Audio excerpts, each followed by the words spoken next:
Do'stlarim kuylayinman sizlarga, o'sha qadrava qora ko'zlarga, ey o'sha kambag'al yaxshi bolalarga, onajonim shu kutgan. Usta bu, sezonunuz kelib kibrlanib ketibsiz-ku. Shundoqmi Azamat? Yo'q, hammasi chokki usta bu. Usta bu. Uzr akajon, usta buni vaqtlari yo'q. Bo'shab o'zimiz sizga telefon qilamiz. Usta buni ham puli ko'payib kibrga berilib ketdi-da. Kibr bu.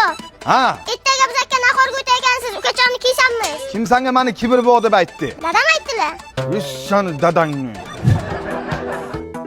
Usta bu, bizlar do'yga ishlamasdan bozorlik qilyapsiz-ku, toza kibragankisiz.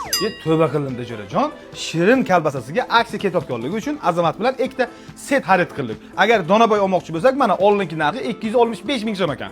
Mana hozir biz buni 232 ming so'mga oldik. Mana bunisini 195 ming so'm ekan. Biz hozir 171 mingga mega aksiyaga olamiz Jo'rajon.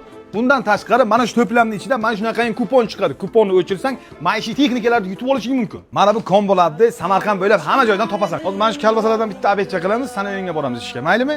Sog' bo'l. Dadasi, nima sizda hamma butun mahalla kibr bo'l deb chaqiryapti? Tinchlikmi o'zi? Bilmasam, ketma-ket zakasga chiqib, sal qo'ling pul ko'rsa sezon keladi deganlar, odamlarning ko'ziga kibr bo'lib ko'rinar ekansan. Ko'tar kibr pipiringni. Burada uylari yapadi tomlar qilgan ishlari